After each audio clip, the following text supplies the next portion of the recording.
प्यारे विद्यार्थी मित्रों, हिंदी कक्षा में आपका स्वागत है। पिछली कक्षा में हम सूरदास के पद पढ़ रहे थे और आज की कक्षा में सूरदास जी का एक पद पढ़ेंगे। और इस पद में सूरदास कृष्ण के मथुरा छोड़कर द्वारिका जाने के बाद ब्रज में अथवा गोकुल में गोपियों की विरह व्यथा का चित्रण करते हैं। और संदर्भ यह है, इसका प्रसंग यह है कि कृष्ण गोकुल त्याग कर, ब्रज त्याग कर द्वारिका में चले जाते हैं। इसका कथानक शायद आप नहीं जानते। कंस के वध के बाद कृष्ण को और बलराम को और सबको ये मालूम हो जाता है कि कृष्ण गोपालक नहीं है, ग्वाल बालक नहीं है, वह तो वसुदेव और देवकी का पुत्र है, राजकुमार है। और इसलिए उसकी शिक्षा दीक्षा का प्रबंध किया जाता है। सांदीपनी महर्षि के आश्रम में रहकर वह विद्यार्जन करते हैं, शिक्षा प्राप्त करते हैं। शिक्षा प्राप्त करके मथुरा में लौट आते हैं, राज कार्य में सम्मिलित हो जाते हैं। और मथुरा पर राज करते वक्त वे तो राजा नहीं बने थे। कंस के पिता उग्रसेन को ही सिंहासन पर बिठाकर उन्हीं को राजा के रूप में स्वीकृत किया था सभी ने, मथुरा वासियों ने। कृष्ण बलराम राजकार्य में सहायक थे। और उस वक्त कंस के एक मित्र थे जरासंध, जो मगध के राजा थे। अपने मित्र की हत्या का बदला लेने के लिए जरासंध बार बार मथुरा पर हमला करता है, आक्रमण करता है। और उसका मुकाबला करना आसान नहीं था। और इसलिए कृष्ण ये सोचते हैं कि तो इस प्रदेश को संपूर्ण रूप से त्याग कर मथुरा के समस्त निवासियों को अपने साथ लेकर वे कहीं दूर चले जाएंगे। और वे निश्चय करते हैं कि दूर पश्चिम के समुद्र किनारे, जहां द्वारिका है, वर्तमान गुजरात, द्वारिका में जाकर वो एक नगर निर्माण करवाते हैं और वहीं बस जाते हैं। और इधर ब्रज में गोकुल गांव जो था, जहां नंद बाबा और या माता यशोदा के पास कृष्ण जहां पले बड़े थे, और वे सभी तो कृष्ण से विरहित हो जाते हैं। कृष्ण हमेशा के लिए उनसे दूर हो जाते हैं। और गोकुल की गोपियां कृष्ण को ना देख पाने की अपनी व्यथा के कारण बहुत दुखी है।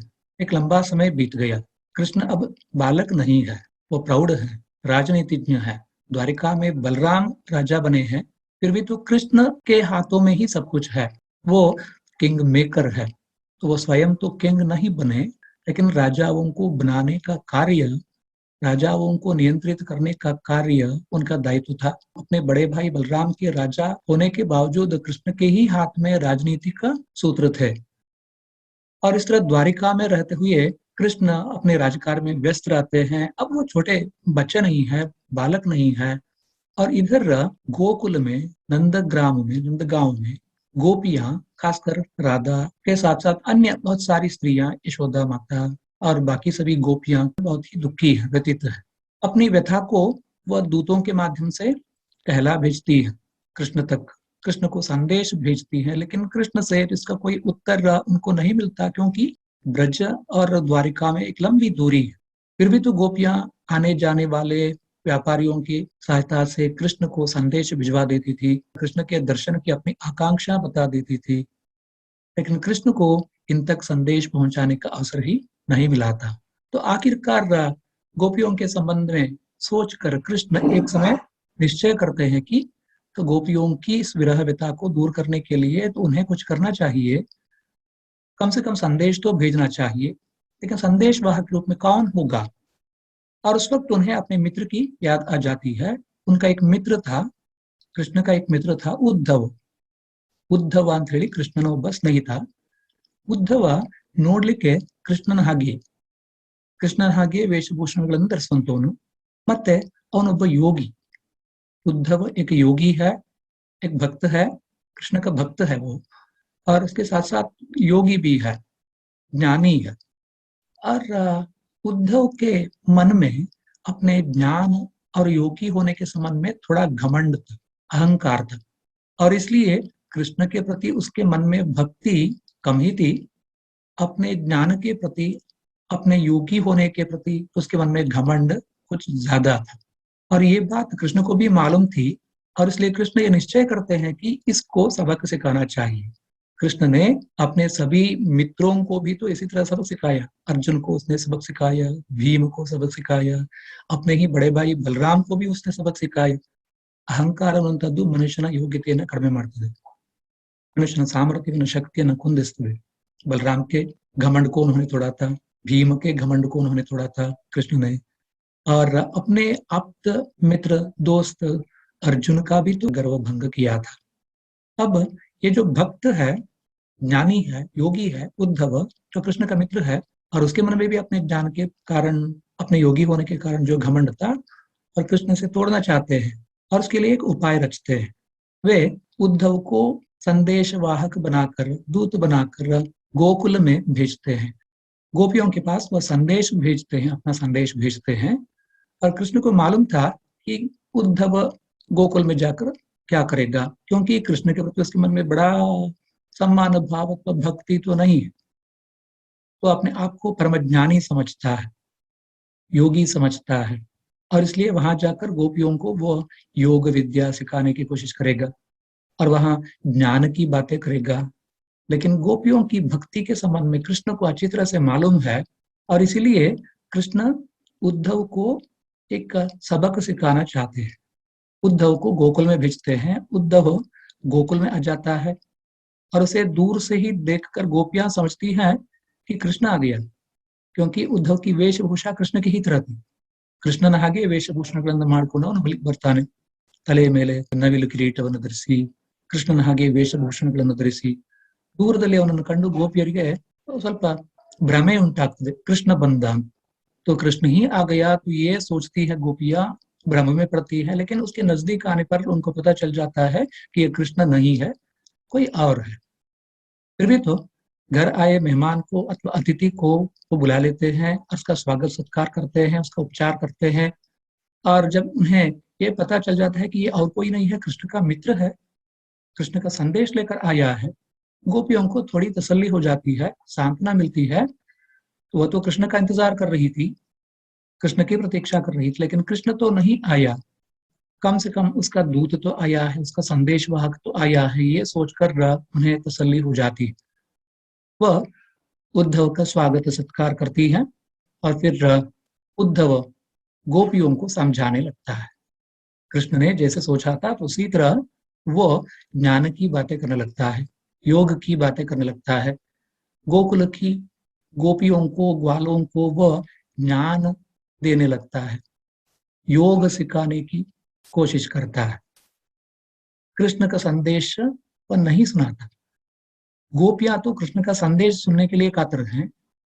कृष्ण का संदेश देने के बदले यहाँ उद्धव गोपियों को योग सिखाने लगता है, तो ज्ञान की बातें करने लगता है। ब्रह्म क्या है, जीव क्या है, इन दोनों का संबंध क्या है, अवतार क्या है, और संसार का, विश्व का रहस्य क्या है, योग क्या है, योग की प्रक्रिया क्या होती है। तो इन सब के संबंध में विस्तार पूर्वक गोपियों को वो समझाने लगता है। गोपियों को ये अच्छा नहीं लगता, और वो उद्धव को आड़े हाथों लेती है और उद्धव को समझाती है कि तो हम तो गोकुल गांव की औरतें हैं, स्त्रियां हैं, अनक्षर हैं। तुम जो ज्ञान की बातें कर रहे हो तो ये भी तो हम समझ नहीं सकती, इसलिए कि हम अनक्षर हैं। ನಾವು ಅಕ್ಷರ ಕಲಿತಿಲ್ಲದಂತಹ ಅನಕ್ಷರರಾದಂತಹ ಹಳ್ಳಿಯ ಹೆಂಗಸರು, ನೀನು ಹೇಳುವಂತಹ ಈ ಎಲ್ಲ ನಾಲೆಡ್ಜ್ ಅಥವಾ ತಿಳುವಳಿಕೆ ಏನಿದೆ, ಜ್ಞಾನ ಏನಿದೆ, ನಮಗೆ ತಲೆಗೆ ಹೋಗುದೇ ಇಲ್ಲ, ಇದು ಅರ್ಥವೇ ಆಗುದಿಲ್ಲ। ಎರಡನೇದಾಗಿ ನೀನು ಯೋಗದ ಬಗ್ಗೆ ಹೇಳ್ತಿದೀಯಾ, आसन प्राणायाम प्रत्याहार धारण ध्यान समाधि, ये सभी जो हैं योग के जो 8 अंग हैं, अष्टांग योग, ये भी तो हमसे नहीं हो सकता, क्योंकि अब तो हम बूढ़ी हो चुकी है, हमारी उम्र बीत चुकी है। हम कृष्ण के संबंध में सुनना चाहते हैं, वो यहाँ क्यों नहीं आया। तो लगभग 15 साल तक वो यहाँ रहा हमारे साथ, हमें छोड़कर चला गया, तो उसके बाद उसके दर्शन नहीं हुए, उससे कोई संदेश नहीं मिला। तो हम तो कृष्ण के संबंध में सुनना चाहते हैं कि उसने क्या संदेश भेजा है, तो ये तो बताओ। तुम हमें योग सिखाओगे तो ये तो नहीं हो पाएगा। एक तरफ तो हम स्त्रियां हैं, अनक्षर हैं, तो ज्ञान हमारे दिमाग में नहीं जाएगा, और योग करने के लिए आसन लगाने की जरूरत पड़ती है, शारीरिक व ऐन्द्रिक नियंत्रण की आवश्यकता होती है। ಹಾಗಾಗಿ ಶರೀರ ನಿಯಂತ್ರಣದಲ್ಲಿರಬೇಕು, ಬಾಡಿ ಕಂಟ್ರೋಲ್, ಮೈಂಡ್ ಕಂಟ್ರೋಲ್, ಇವುಗಳಲ್ಲೇ ಬೇಕು ಯೋಗ ಅಂತ ಹೇಳಿದ್ರೆ। ಅದು ಯಾವುದು ಕೂಡ ನಮ್ಮಿಂದ ಸಾಧ್ಯವಾಗುವಂಥದ್ದಲ್ಲ, ನಮ್ಗೆ ಅದ್ರ ಬಗ್ಗೆ ಏನೂ ಗೊತ್ತಿಲ್ಲ, ನಮ್ಮ ಶರೀರದ ಮೇಲೆ ಮನಸ್ಸಿನ ಮೇಲೆ ನಮಗೆ ಹಿಡಿತವೇ ಇಲ್ಲ. ಹಾಗಿರುವಾಗ ನಿನ್ನ ಈ ಜ್ಞಾನವಾಗಲಿ, ಇದು ಬೌದ್ಧಿಕ ಪ್ರಕ್ರಿಯೆ ಜ್ಞಾನ, ಇನ್ನೊಂದು ಕಾಯಿಕ ಪ್ರಕ್ರಿಯೆ ಯೋಗ, ಎರಡೂ ನಮ್ಮಿಂದ ಸಾಧ್ಯ ಇಲ್ಲ. ಹಾಗಿರುವಾಗ ನಮ್ಗೆ ಉಳಿದಿರುವಂತಹದ್ದು ಒಂದೇ, ಭಕ್ತಿ ಒಂದೇ. ಕೃಷ್ಣನ ಬಗ್ಗೆ ನಮಗೆ ಪ್ರೀತಿ ಇದೆ, ಸ್ನೇಹ ಇದೆ, ಭಕ್ತಿ ಇದೆ. भक्तिಯನ್ನು बिट्रे नमगे बेरे मार्ग ಇಲ್ಲ. तो भगवदगीता में कृष्ण का ये कथन है कि परमात्मा को पाने के लिए, तो उसके दर्शन के लिए 4 रास्ते हैं। एक तो ज्ञान योग है, और फिर कर्म योग है, फिर क्रिया योग है, और चौथा है भक्ति योग। यहाँ गोपियां भक्ति योग को मानती हैं, और इस दृष्टि से वो भी तो योगिनियां है। ಹಾಗಾಗಿ ಗೋಕುಲದ ಗೋಪಿಯರು ಯೋಗಿನಿಯರು ಹೌದು. ಯಾವ ರೀತಿಯ ಯೋಗ ಅಂತ ಹೇಳಿದ್ರೆ ಅದು ಭಕ್ತಿ ಯೋಗ. यहाँ तो भक्ति योग का समर्थन करती है, और बाकी सभी जो मार्ग हैं अथवा रास्ते हैं, तुम रास्तों पर न चल पाने की अपनी असमर्थता के संबंध में उद्धव को समझाती है। और ये जो प्रसंग है इसे भ्रमर गीत कहते हैं। इसे भ्रमर गीत प्रसंग कहा गया है। भागवत के 10वें स्कंद में गोपियों की विरह व्यथा का चित्रण हमें यहाँ मिलता है। उद्धव गोपियों के पास पहुंचता है और उन्हें ज्ञान और योग की बातें सिखाने की कोशिश करता है। गोपियों को ये पसंद नहीं आता, और वह योग अथवा ज्ञान प्राप्त करने की अपनी असमर्थता अथवा अयोग्यता के संबंध में उद्धव को समझाने की कोशिश करती हैं, और अपनी वाग विदग्धता से, अपनी वाक चातुरी से उद्धव को हरा देती है, और ये साबित करती है कि भक्ति सर्वोत्कृष्ट है, भक्ति सर्वोपरि है, वह ज्ञान से भी बढ़कर है, अथवा जिसे हम सामान्य अर्थ में योग कहते हैं क्रिया योग, उससे भी बढ़कर है, कर्म से भी बढ़कर है। तो सामान्य जनता के लिए कर्म योग बताया गया है, भक्ति योग बताया गया है। यहाँ भक्ति योग की श्रेयस्करता के संबंध में गोपियों का ये कथन, और जिसका चित्रण सूरदास ने अपने इस काव्य में किया है, और इसे भ्रमर गीत से उद्धृत किया गया है। इसे भ्रमर गीत इसलिए कहते हैं, उद्धव जब गोपियों को ज्ञान अथवा योग की बातें सिखाने लगता है, और उस वक्त एक भ्रमर वहां गूंजता हुआ, गुंजार करता हुआ आ जाता है। गोपियां ऊब चुकी उद्धव के कथन से, उद्धव के ಪಾಠೋಂ से। ಹಾಗಾಗಿ ಉದ್ಧವ ಜ್ಞಾನದ ಅಥವಾ ಯೋಗದ ಮಾತುಗಳನ್ನು ಆಡ್ತಾ ಇದ್ರೆ, ಅದನ್ನ ಕಲಿಸ್ತಾ ಇದ್ರೆ, ಇಲ್ಲಿ ಗೋಪಿಯರಿಗೆ ಅದರಿಂದ ತುಂಬಾ ಬೇಸರ ಉಂಟಾಗಿದೆ, ಆಕಳಿಕೆ ಬರ್ತಾ ಇದೆ, ಅವರಿಗೆ ಅದನ್ನ ಕಲಿಲಿಕ್ಕೆ ತಲೆಗೆದು ಹೋಗ್ತಾ ಇಲ್ಲ, वो समझ नहीं पाती है। ज्ञान की बातें उनकी समझ में नहीं आती, योग की बातें भी तो उनसे नहीं हो पाती, और तभी तो वो जमाइयां लेते हैं। और उस वक्त एक भ्रमर वहां आ जाता है गुंजार करता हुआ। गोपियां तो भ्रमर का बहाना बनाकर उद्धव से भक्ति के संबंध में कहती, ಹಾಗಾಗಿ ಭ್ರಮರವನ್ನ ನೆಪ ಮಾಡಿಕೊಂಡು ಗೋಪಿಯರು ಅಲ್ಲಿ ಉದ್ಧವನಿಗೆ ಭಕ್ತಿಯ ಬಗೆಗೆ, ಭಕ್ತಿಯ ಶ್ರೇಷ್ಠತೆಯ ಬಗೆಗೆ ತಮ್ಮ ವಿಚಾರಗಳನ್ನ, ತಮ್ಮ ಚಿಂತನೆಗಳನ್ನ ಹೇಳ್ಕೊಳ್ತಾರೆ. ಇसे ಭ್ರಮರ ಗೀತ ಪ್ರಸಂಗ कहते हैं। ಹಾಗಾಗಿ ಸೂರದಾಸರ ಪದಗಳು ಮುಖ್ಯವಾಗಿ ಭಾಗವತವನ್ನ ಆಧರಿಸಿದ್ದು. ಭಾಗವತದಲ್ಲಿ ಬರುವಂತಹ ಕೃಷ್ಣ, ಗೋಪಿಯರು ಮತ್ತೆ ಉದ್ಧವ, ಅಲ್ಲಿ ಈ ವಿಷಯದಲ್ಲಿ ಯಾವ ಒಂದು ಕಥೆಗಳಿವೆ ಆ ಕಥೆಗಳನ್ನು ಆಧರಿಸಿ सूरदासರು तम पदಗಳನ್ನು रचिसिದ್ದಾರೆ। और खासकर ये जो हिस्सा है, ये जो भाग है, इसे भ्रमर गीत कहते हैं, इसलिए कि भ्रमर के बहाने गोपियां उद्धव को भक्ति मार्ग की श्रेयस्करता के संबंध में समझाती है। यहाँ भी तो ये गोपियों का कथन है। इस पद में गोपियां उद्धव से कहती हैं, हे उद्धव, तुम जो हमें योग सिखाना चाहते हो, क्रिया योग सिखाना चाहते हो, ज्ञान की बातें कर रहे हो, ब्रह्म, ब्रह्म विद्या, इन सबके संबंध में तुम कह रहे हो, लेकिन हमारी समझ में कुछ भी तो नहीं आ रहा है, ನಮ್ಗೆ ಏನು ಅರ್ಥ ಆಗ್ತಾ ಇಲ್ಲ ನೀನು ಹೇಳುವಂತದ್ದು। ಈ ಜ್ಞಾನವಾಗ್ಲಿ, ನಿನ್ನ ಈ ಶಿಕ್ಷಣವಾಗ್ಲಿ, ಅಥವಾ ನಿನ್ನ ಈ ಕ್ರಿಯಾ ಯೋಗವಾಗ್ಲಿ, ಯಾವುದು ನಮ್ಗೆ ಪ್ರಯೋಜನಕ್ಕೆ ಬರ್ತಾ ಇಲ್ಲ, ನಮ್ಗೆ ಇದು ಅರ್ಥವೇ ಆಗ್ತಾ ಇಲ್ಲ, ನಮ್ಮಿಂದ ಮಾಡ್ಲಿಕ್ಕೆ ಸಾಧ್ಯವಾಗ್ತಿಲ್ಲ। तो इसलिए तो हम तुमसे यही प्रार्थना करती हैं कि तुम हमें कृष्ण का संदेश सुनाओ, हम तृप्त हो जाएंगे। तुम्हारे योग की बातें हमें नहीं चाहिए, ज्ञान की बातें हमें नहीं चाहिए, तुम हमें कृष्ण का संदेश सुनाओ। तो हमारा प्यारा कृष्ण जो 15 वर्ष तक यहाँ रहा, तो हमें छोड़कर चला गया, और उसके बाद एक बार भी वो यहाँ नहीं आया, उसका एक छोटा सा संदेश भी हमने नहीं पाया आज तक। इतना निष्ठुर हो गया, तो इतना निर्दय हो गया हमारा प्यारा कृष्ण, ऐसा क्यों हो गया? आज अगर उसने कोई संदेश भेजा है हमारे लिए, हम कृष्ण का संदेश सुनना चाहती हैं। हे उद्धव, हम पर रहम करो, हम पर कृपा करो, कृष्ण का संदेश सुनाओ।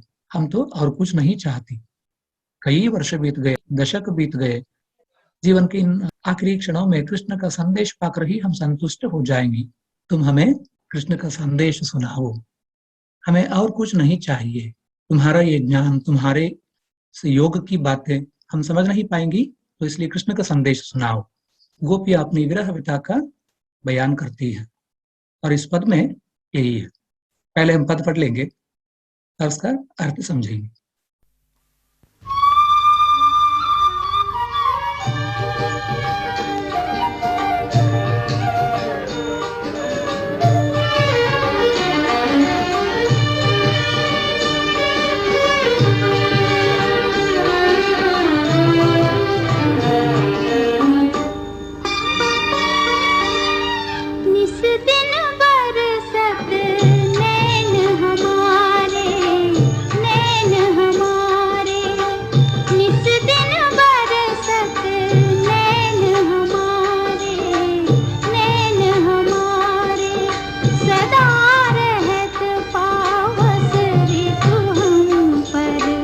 जब से शाम सिधारे,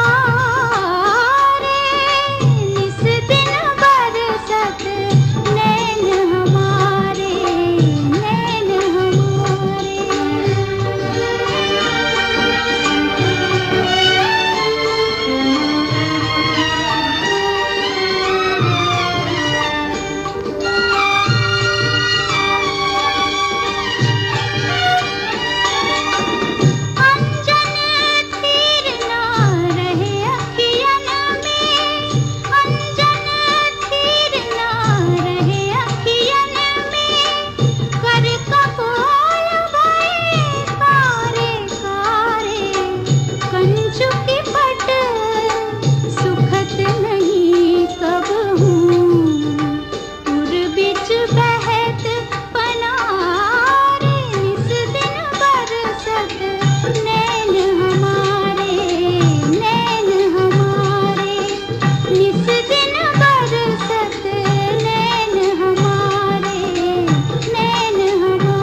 निसी दिन बरसत नैन हमारे, सदा रहत पावस ऋतु हम पर, जब ते श्याम सिधारे। अंजन थिरन रहत अखियन में, कर कपोल भयकारे। कंचु की पट सूखत नहीं कबहु, उर बिच बहुत पनारे। आंसू सलिल भये पग थाके, बहे जात सित तारे। सूरदास अब डूबत है ब्रज, काहे न लेत उबारे। निसी दिन बरसत नैन हमारे, एक गोपियों का कथन है। गोपियां यहाँ कहती हैं उद्धव से, हे उद्धव, तुम तो ब्रज में नए नए आए हो और तुम्हें नहीं पता कि हमारी क्या दुर्दशा है, हमारी व्यथा क्या है, तुम नहीं जानते हो। हम किस तरह दुखी हैं, व्यथित हैं, हमारी व्यथा का कारण क्या है, ये तो तुम नहीं जानते, और इसलिए तुम हमें समझाने की कोशिश कर रहे हो। योग सिखाना चाहते हो, ज्ञान देना चाहते हो, लेकिन ना तो हमारी बात तो नहीं जानते।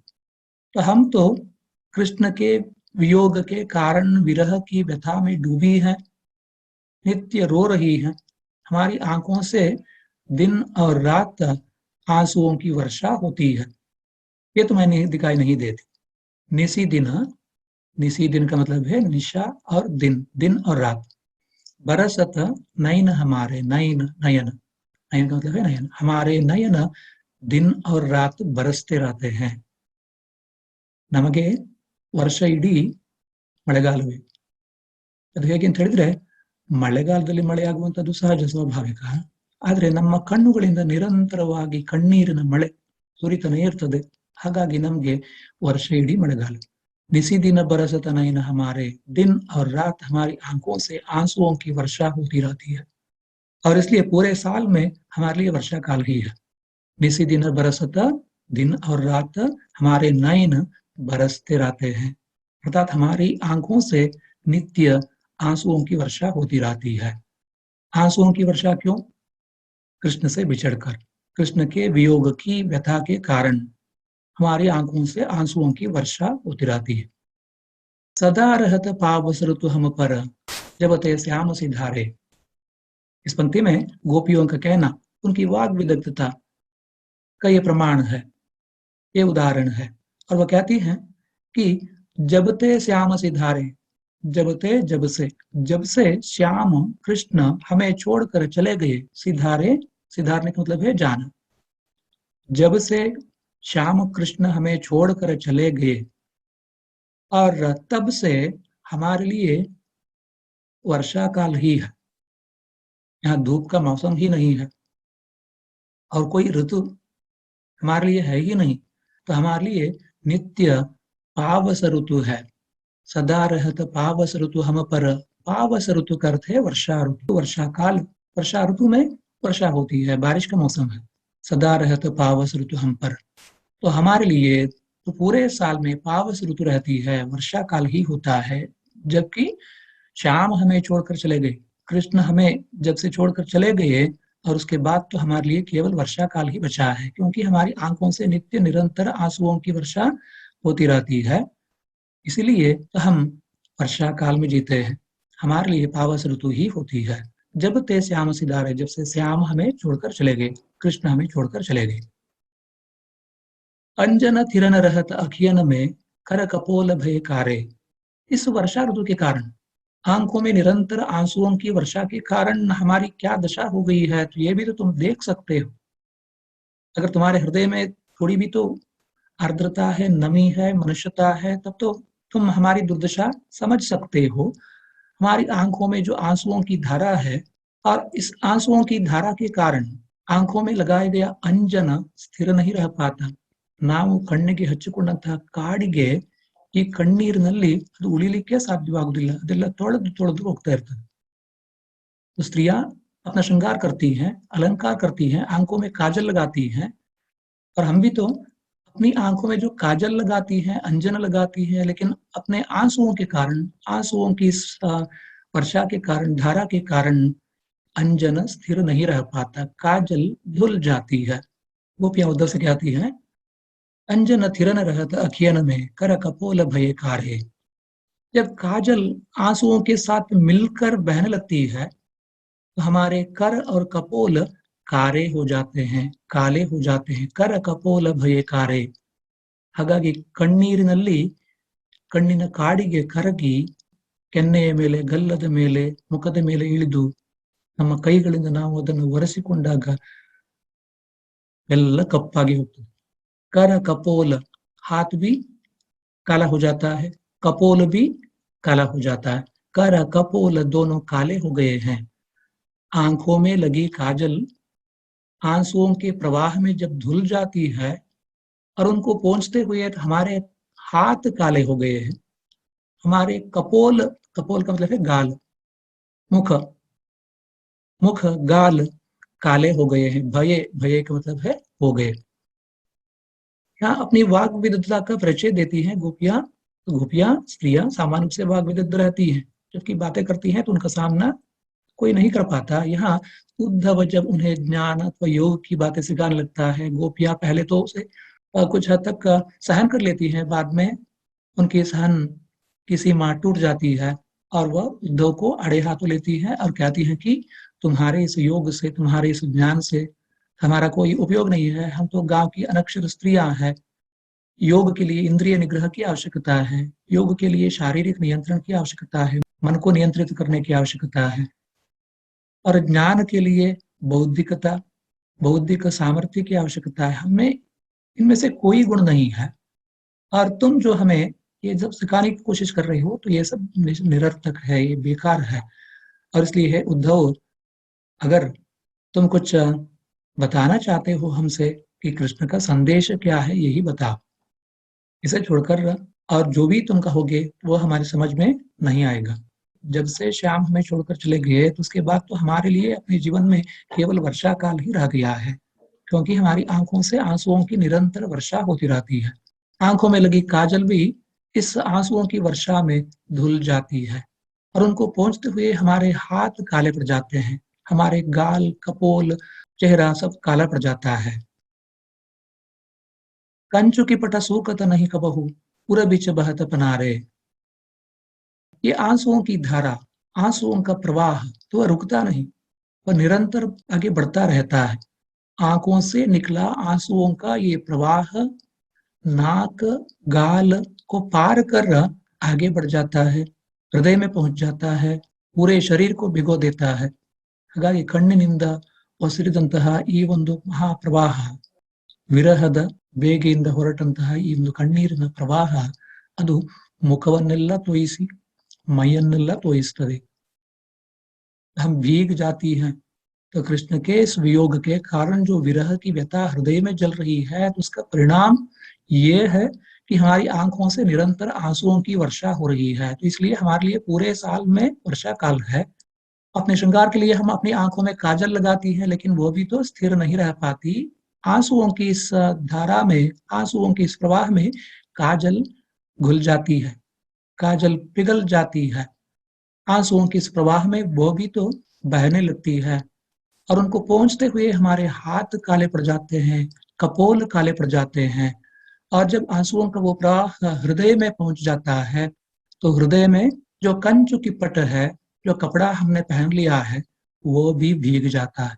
ಹಾಗಾಗಿ ಎದೆ ಮೇಲೆ ಧರಿಸಿದಂತಹ ವಸ್ತ್ರವೂ ಕೂಡ ಈ ಕಣ್ಣೀರಿನ ಪ್ರವಾಹದಲ್ಲಿ ತೊಯ್ದು ಒದ್ದೆಯಾಗಿ ಬಿಟ್ಟಿದೆ। कंचु की पट, सीने पर जो वस्त्र धारण किया जाता है, हृदय पर जो वस्त्र धारण किया जाता है, उसे कंचु की पट कहते हैं। पट का मतलब है वस्त्र। तो हृदय का वस्त्र भी आंखों के इस आंसुओं के प्रवाह में भीग गया है। कंचु की पट सूखत नहीं कबहू, और वो कभी सूखता ही नहीं, क्योंकि ये प्रवाह कभी नहीं रुकता। ಪ್ರವಾಹ ನಿಂತರೆ ಮಾತ್ರ ಅವು ಒಣಗಲಿಕ್ಕೆ ಅವಕಾಶ ಅಲ್ಲಿ, ಪ್ರವಾಹ ನಿರಂತರವಾಗಿದ್ರೆ ಅದು ನಿರಂತರವಾಗಿ ಒದ್ದೆ ಹಾಕೊಂಡಿರ್ತದೆ। कंचु की पट सूखत नहीं कबहू, कभी हृदय का ये वस्त्र सूखता नहीं है, क्योंकि आंखों से निरंतर आंसुओं का प्रवाह झरता रहता है। और इस आंसुओं के प्रवाह में आंखें गीली हैं, और उसके साथ साथ पूरा चेहरा भीग गया है, हृदय भीग गया है, हृदय पर ओढ़ा गया वस्त्र भी भीग गया है, वो कभी नहीं सूखता। सूखत नहीं कबहू, पूरा बीच बहत पनारे। इस तरह हृदय में से, हृदय के बीच में से एक नाला सा बन गया है। पूरा बीच, पूरा के बीच, पूरा का अर्थ है हृदय, हृदय के बीच में एक पनारा, पनारा पानी का नाला, पनारा का मतलब है पानी का नाला बहता सा लगता है। ಹಾಗಾಗಿ ಕಣ್ಣಿನಿಂದ ಹೊರಟಂತಹ ಈ ಮಹಾಪ್ರವಾಹ, ಕಣ್ಣೀರಿನ ಪ್ರವಾಹ ಮುಖವನ್ನು ಒದ್ದೆಯಾಗಿಸಿ ಇನ್ನೂ ಕೆಳಕಿಳಿದು ಹೃದಯದ ವಸ್ತ್ರವನ್ನು ತೋಯಿಸಿ ಹೃದಯದ ನಡುವಿನಿಂದ ಒಂದು ಕಾಲುವೆಯಾಗಿ ಕೆಳಗೆ ಇಳಿತದೆ।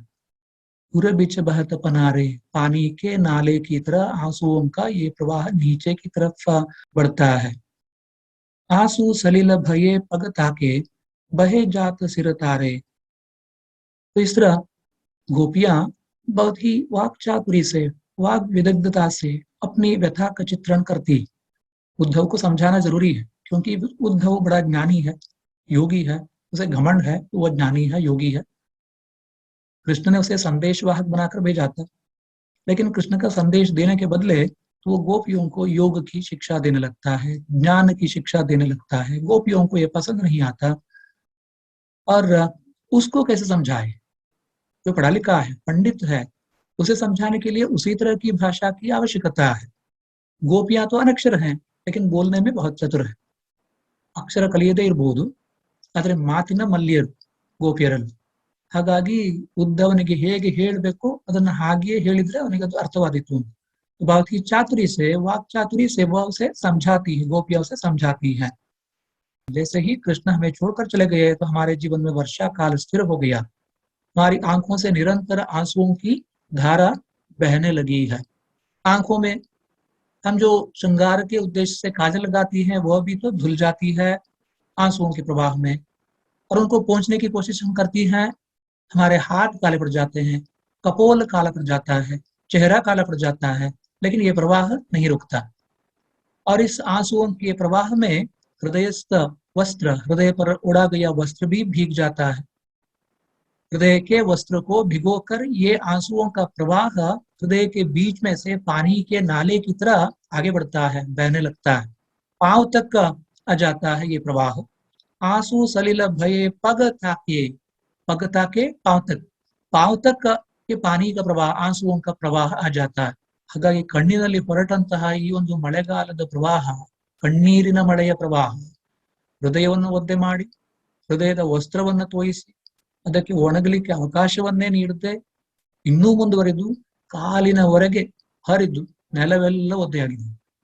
आंसू सलील, आंसुओं का पानी, सलील का मतलब है पानी, आंसुओं का पानी पग तक, पांव तक पहुंच गया।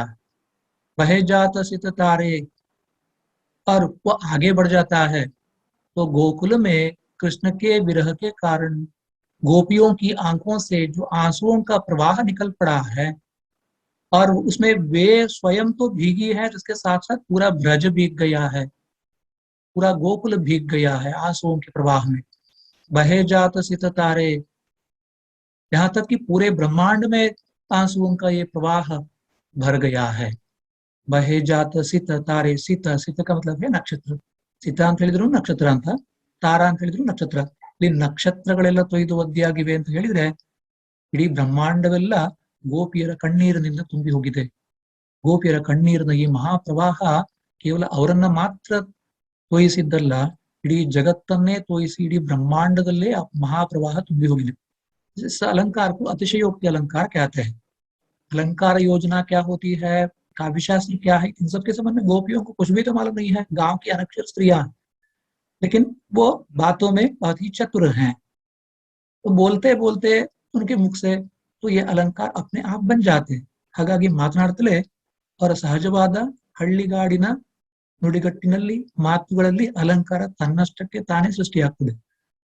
तो गोपियां अपनी विरहव्यथा का चित्रण कर रही है उद्धव के सामने, क्योंकि उद्धव तो पढ़ा लिखा है, उसे गांव की भाषा में कहे तो वो कैसे समझेगा, तो उसे उसकी भाषा में समझाना गोपियों के लिए मुश्किल है।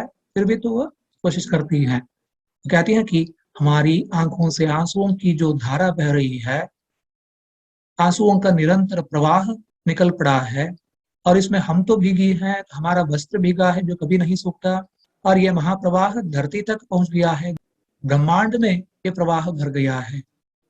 आकाश के नक्षत्र ग्रह मंडल सब इस महाप्रवाह में डूब गए हैं। बहे जात सित तारे, ಹಾಗಾಗಿ ಗೋಪಿಯರ ಕಣ್ಣೀರನ್ನು ಈ ಮಹಾಪ್ರವಾಹ ಬ್ರಹ್ಮಾಂಡವನ್ನೆಲ್ಲ ತುಂಬಿ ಗ್ರಹ ನಕ್ಷತ್ರಗಳನ್ನೆಲ್ಲ ಮುಳುಗಿಸಿಬಿಟ್ಟಿದೆ। अतिशयोक्तिय वर्णन। बह जात सित तारे भी बहे जा रहे हैं इस महाप्रवाह में। सूरदास कहते हैं, अब डूबत है ब्रज काहे न लेत उबारे। हे कृष्ण, जैसे ही तुम हमें छोड़कर चले गए तो हमारी दुर्दशा हो गई यहाँ।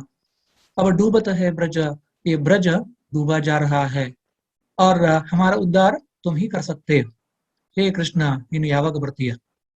ನೀನು ಬರದೇ ಇದ್ರೆ ನಮ್ಮ ಈ ಕಣ್ಣೀರಿನ ಮಹಾಪ್ರವಾಹ ವಿಶ್ವವನ್ನೆಲ್ಲ ತುಂಬಿ ಗ್ರಹ ನಕ್ಷತ್ರ ಸೌರಮಂಡಲವನ್ನೆಲ್ಲ ವ್ಯಾಪಿಸಿ ಎಲ್ಲವನ್ನು ಮುಳುಗಿಸಿ ಬಿಡ್ತದೆ। ಈ ಮಹಾಪ್ರವಾಹದಿಂದ ನಮ್ಮನ್ನು ರಕ್ಷಿಸಲಿಕ್ಕೆ ನಿನಗೆ ಮಾತ್ರ ಸಾಧ್ಯ। ನೀನು ಯಾವಾಗ ಬರ್ತೀಯ कृष्ण? कब आओगे? हमसे कब मिलोगे? हमारा उद्धार कब करोगे?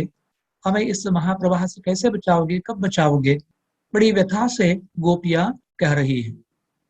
भले ही वो उद्धव को समझाने की कोशिश कर रही हैं, लेकिन अचानक उनकी विरह की व्यथा इतनी बढ़ जाती है, उसकी तीव्रता बढ़ जाती है, तो वह कृष्ण से कहने लगती है, काहे न ले तो उबारे, हे कृष्ण हमें क्यों नहीं बचा रहे हो तुम, हमें क्यों डूबने दिया है इस तरह, ನಮ್ಮನ್ನೆಲ್ಲರನ್ನ ಈ ರೀತಿಯಾಗಿ ಬಿಟ್ಟು ನೀನು ಹೊರಟು ಹೋದೆ, ಈ ಕಡೆ ಮುಖ ತಿರುಗಿಸಿ ನೋಡ್ಲಿಲ್ಲ, ಒಂದು ಸಾರಿ ಆದ್ರೂ ಈ ಕಡೆಗೆ ನೀನು ಬರಲೇ ಇಲ್ಲ, ನಿನ್ನ ದರ್ಶನ ಕೊಡ್ಲಿಲ್ಲ, ಒಂದು ಸಂದೇಶವನ್ನ ಕಳಿಸ್ಲಿಲ್ಲ.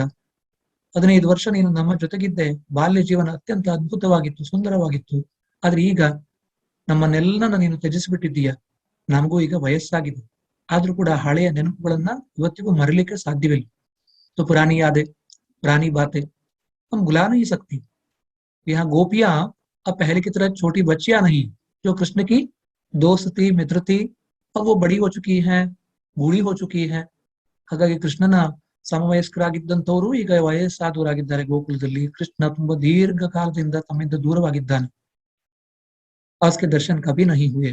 गोपियां बहुत दुखी हैं, व्यथित हैं. एक बार तो कृष्ण के दर्शन वो करना चाहती हैं, लेकिन अब तक कृष्ण यहाँ नहीं आए और एक संदेश भी नहीं भेजा. इतने निर्दय हो गए क्यों?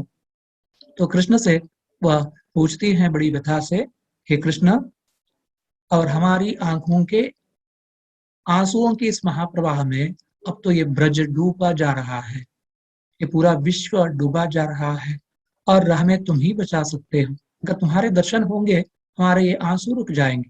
ನೀನು ದರ್ಶನ ಕೊಟ್ರೆ ನಮ್ಮ ಕಣ್ಣೀರು ನಿಲ್ತದೆ. ನೀನು ಬರ್ಲಿಲ್ಲ, ನಿನ್ನ ಸುದ್ದಿ ಸಿಗ್ಲಿಲ್ಲ, ನಿನ್ನ ಸಂದೇಶ ನಮ್ಗೆ ಗೊತ್ತಾಗ್ಲಿಲ್ಲ ಅಂತ ಹೇಳಿದ್ರೆ ನಮ್ಮ ಕಣ್ಣೀರು ಹೀಗೆ ನಿರಂತರವಾಗಿ ಹರಿತನೇ ಇರ್ತದೆ. ಇಡೀ ಬ್ರಜ ಭೂಮಿ ಈಗಾಗ್ಲೇ ಮುಳುಗಿ ಹೋಗ್ತಾ ಇದೆ ನಮ್ಮ ಕಣ್ಣೀರಿನ ಪ್ರವಾಹದಲ್ಲಿ. ನಮ್ಮನ್ನ ಯಾವಾಗ ಉದ್ಧರಿಸ್ತೀಯ, ನೀನು ಯಾವಾಗ ಬರ್ತೀಯ? अब डूबता है ब्रज, अब ब्रज डूबा जा रहा है. काहे न ले तो उबारे, हमारा उद्धार तुम क्यों नहीं कर रहे हो? काहे, क्यों? उबारने का मतलब है उद्धार करना, उबारने का मतलब है पानी से बाहर निकालना. काहे न ले तो उबारे, कब आओगे, हमारा उद्धार कब करोगे? उबारने का मतलब है उद्धार करना, बचाना. हमें कब बचाओगे, कैसे बचाओगे? गोपियों के कहने का तात्पर्य यह है कि वो बहुत दुखी हैं, बहुत व्यथित हैं. कृष्ण को छोड़कर उनसे रहा नहीं जाता. इतने वर्षों तक, कई दशक बीत गए, कृष्ण के दर्शन नहीं हुए, तभी तो बहुत व्यथित है, दुखी है. कृष्ण को एक बार भी तो देखने का अवसर उन्हें नहीं मिला, जबकि वो उसे छोड़कर चला गया, उन्हें छोड़कर चला गया. ಕೃಷ್ಣ ತಮ್ಮನ್ನು ಬಿಟ್ಟು ಹೋದ ಮೇಲೆ ಅವನನ್ನು ಒಂದು ಸಾರಿ ನೋಡ್ಲಿಕ್ಕೆ ಸಾಧ್ಯವಾಗಲಿಲ್ಲ, ಅವನ ಸಂದೇಶವೂ ನಮಗೆ ಸಿಗ್ಲಿಲ್ಲ. ಅವನು ಯಾಕೆ ಇಷ್ಟೊಂದು ನಿಷ್ಠುರನಾದ, ನಿರ್ದಯನಾದ ಅಂತ ಹೇಳಿ ತುಂಬಾ ವ್ಯಥೆಯನ್ನು ಅನುಭವಿಸಿದ್ದಾರೆ ಗೋಪಿಯರು. और उनकी व्यथा की तीक्ष्णता का परिचय हमें इस अलंकार के माध्यम से मिलता है. हे कृष्ण, हमारा उद्धार करो, हमें बचाओ. अपने ही आंसुओं के महाप्रवाह में हम डूबी जा रही है, हमारा ब्रज डूबा जा रहा है, ये विश्व डूबा जा रहा है. तो यहाँ विश्व, संसार, तो प्रत्येक व्यक्ति के लिए वह अंतर्गत है. ಪ್ರತಿಯೊಬ್ಬ ವ್ಯಕ್ತಿಯೂ ಕೂಡ ತನ್ನ ಜೀವನ ಹೋದ್ರೆ ವಿಶ್ವವೇ ಹೋದ ಹಾಗೆ, ವಿಶ್ವದಲ್ಲಿ ಇದ್ದು ಇಲ್ಲದ ಹಾಗೆ. ಇದ್ರೂ ಏನು ಪ್ರಯೋಜನ ಇಲ್ಲ, ಪ್ರಪಂಚ ಇದ್ರೇನು ಬಿಟ್ರೇನು, ನಮ್ಮ ಜೀವನ ನಾಶವಾದ ಮೇಲೆ ಅಂತ ಒಂದು ಭಾವನೆ ಸಹಜವಾಗಿ ಎಲ್ಲರಲ್ಲಿ ಬರ್ತದೆ. ಹಾಗಾಗಿ ನಮ್ಮ ಜೀವನದಲ್ಲಿ ನಾವು ಅನುಭವಿಸುವಂತಹ ದುಃಖ ಗಾಢವಾಗಿದ್ದಾಗ ನಮಗೆ ಇಡೀ ವಿಶ್ವವೇ ದುಃಖಮಯವಾಗಿ ಕಾಣಿಸ್ತದೆ, ನೋವಿನಿಂದ ಕೂಡಿದ ಹಾಗೆ ಕಾಣಿಸ್ತದೆ. तो समस्त संसार दुख पूर्ण लगता है, क्योंकि हम खुद दुखी, हम व्यथित हैं, हमारे अंदर व्यथा का सागर उमड़ रहा है, और तब तो पूरा विश्व हमें व्यथा से भरा हुआ लगता है. और यहाँ गोपियों की वाग विदता से तो हमें यही मालूम पड़ता है कि गोपियां बहुत दुखी हैं, बहुत व्यथित हैं, और इसलिए कृष्ण को पुकारती हैं, करा रही है, हे कृष्ण, कब आओगे, कब दर्शन दोगे, हम सब तुम्हारे दर्शन कब करेंगी, हमारा उद्धार करो कृष्ण, एक बार तो आ जाओ, कम से कम संदेश तो भेजो. ये जो तुम्हारा संदेश वाहक बनकर यहाँ आया है, तुम्हारा संदेश देने के बदले तो ये योग सिखाने लगा है, ज्ञान की बातें कर रहा है, और ये कह रहा है कि कृष्ण को भूल जाओ, वो भी तो हम जैसा एक मनुष्य है. ಈ ಬಂದಿರುವಂತಹ ಉದ್ದವ ತಾನು ದೊಡ್ಡ ಜ್ಞಾನಿ ಅಂತ ಅಂದ್ಕೊಂಡಿದ್ದಾನೆ, ತಾನು ದೊಡ್ಡ ಯೋಗಿ ಅಂತ ಅಂದ್ಕೊಂಡಿದ್ದಾನೆ. ಅನ್ನೋ ದೃಷ್ಟಿಯಲ್ಲಿ ಭಕ್ತಿಗೆ ಬೆಲೆಯೇ ಇಲ್ಲ. ನಮ್ಮಲ್ಲಿ ನಿನ್ನ ಬಗ್ಗೆ ಇರುವಂತಹ ಭಕ್ತಿಯನ್ನು ಅವನು ನೋಡ್ತಾನೆ ಇಲ್ಲ. ಅವನ ದೃಷ್ಟಿಯಲ್ಲಿ ಪರಮಾತ್ಮ ಸಂಧಾನ ಅಥವಾ ಭಗವಂತನನ್ನ ದರ್ಶನ ಮಾಡುವಂತಹದ್ದಕ್ಕೆ ಬೇಕಾಗಿರುವಂತದ್ದು ಜ್ಞಾನ, ಜ್ಞಾನವೇ ಸರ್ವೋಪರಿ ಅಂತ ಅವನು ತಿಳ್ಕೊಂಡಿದ್ದಾನೆ. ಅಥವಾ ಜ್ಞಾನಕ್ಕಿಂತ ಮುಖ್ಯವಾಗಿ ಕ್ರಿಯಾಯೋಗ, आसन, प्राणायाम, प्रत्याहार, धारण, ध्यान, समाधि, जो 8 अंग है योग के, इन सब की साधना करते हुए परमात्मा को अपने हृदय में देखने का विचार वो करता है। उसकी दृष्टि में ये महत्वपूर्ण है। लेकिन हम तो ये सब नहीं जानते। ನಮ್ಗೆ ಅದು ಯಾವುದು ಗೊತ್ತಿಲ್ಲ, ಯಾವುದು ನಮ್ಮಿಂದ ಮಾಡ್ಲಿಕ್ಕೆ ಸಾಧ್ಯವಿಲ್ಲ, ನಮ್ಮಲ್ಲಿ ಇರುವಂತದ್ದು ನಿನ್ನ ಬಗ್ಗೆ ಇರುವಂತದ್ದು ಪ್ರೀತಿ ಮಾತ್ರ, ನಿನ್ನಲ್ಲಿ ಭಕ್ತಿ ಮಾತ್ರ, ನೀನು ದೇವರು ಅಂತ ನಾವು ಅಂದ್ಕೊಂಡಿದ್ದೇವೆ. ಹಾಗಾಗಿ ನೀನು ಯಾವಾಗ ಬರ್ತೀಯ, ಯಾವಾಗ ದರ್ಶನ ಕೊಡ್ತೀಯ, ನಿನ್ನ ಒಂದು ಮಾತನ್ನ ಕೇಳಬೇಕು ಅಂತ ಹೇಳಿ ನಾವು ಅಪೇಕ್ಷೆ ಪಡ್ತಾ ಇದ್ದೇವೆ. तो गोपियों की व्यथा का चित्रण बहुत ही सुंदर ढंग से इस पद में किया गया है। और सूरदास यहाँ गोपियों के माध्यम से भक्ति मार्ग की श्रेयस्करता के संबंध में भी कह रहे हैं। ये तो परमात्मा के दर्शन के लिए अलग अलग रास्ते हैं। ज्ञान का मार्ग अलग है, क्रिया योग का मार्ग अलग है, कर्म का मार्ग अलग है। तो जिनकी शक्ति जितनी है, तो जिनकी वृत्ति जैसी है, उसके अनुसार वो अपना मार्ग चुन सकते हैं. ಯಾರಿಗೆ ಯಾವ ದಾರಿ ಇಷ್ಟ ಆಗ್ತದೋ ಅವರು ಆ ದಾರಿನ ಆರಿಸ್ಕೊಳ್ಬಹುದು. ಸ್ವಾತಂತ್ರ್ಯ ಇದೆ. ನೀವು ಭಕ್ತಿ ಮಾರ್ಗದಲ್ಲಿ ಬೇಕಾದ್ರೆ ಹೋಗ್ಬೋದು, ಜ್ಞಾನ ಮಾರ್ಗದಲ್ಲಿ ಬೇಕಾದ್ರೆ ಹೋಗ್ಬೋದು, ಕ್ರಿಯಾ ಯೋಗವನ್ನ ಬೇಕಾದ್ರೆ ಆಚರಿಸಬಹುದು, ಅಥವಾ ಕರ್ಮ ಮಾರ್ಗವನ್ನ ಹಿಡಿದು ಕರ್ಮಯೋಗಿ ಆಗ್ಬಹುದು. ಎಲ್ಲ ಮಾರ್ಗಗಳಲ್ಲಿ ಯಾವುದೇ ಮಾರ್ಗದಿಂದ ಹೋದ್ರೂ ಕೂಡ ಪರಮಾತ್ಮ ದರ್ಶನ ಆಗ್ತದೆ ಅನ್ನುವಂಥದ್ದು ಸರಿ. ಆದ್ರೆ ಯಾರಿಗೆ ಯಾವುದು ಸರಿ ಅದು ಅವರಿಗೆ ಸರಿ. ಹಾಗಾಗಿ ಅವರವರ ದಾರಿಯನ್ನ ಅವರವರೇ ನೋಡ್ಕೊಳ್ಬೇಕು. ಇನ್ನೊಬ್ಬರು ಹೇಳಿದ್ರು ಅಂತ ಹೇಳಿ ನಾವು ನಮ್ಮ ದಾರಿಯನ್ನ बदलाइस्ಕೊಳ್ಳಿಕ್ಕೆ ಆಗುದಿಲ್ಲ. तो हमारा अपना मार्ग है, हमारा अपना रास्ता है. कृष्ण को हम चाहते हैं, कृष्ण को भगवान समझती है, कृष्ण के प्रति हमारे मन में भक्ति है. हमारे लिए भक्ति मार्ग अत्यंत उपयुक्त है, भक्ति मार्ग अत्यंत श्रेयस्कर है. तो भक्ति मार्ग में विशेष योग्यता की अनिवार्यता नहीं रहती. क्रिया योग में शारीरिक नियंत्रण, मानसिक नियंत्रण की आवश्यकता होती है. कर्म योग में धन और शारीरिक सामर्थ्य की आवश्यकता होती है. ज्ञान मार्ग में बौद्धिक सामर्थ्य की आवश्यकता होती है. लेकिन भक्ति मार्ग में इनमें से किसी की आवश्यकता नहीं है.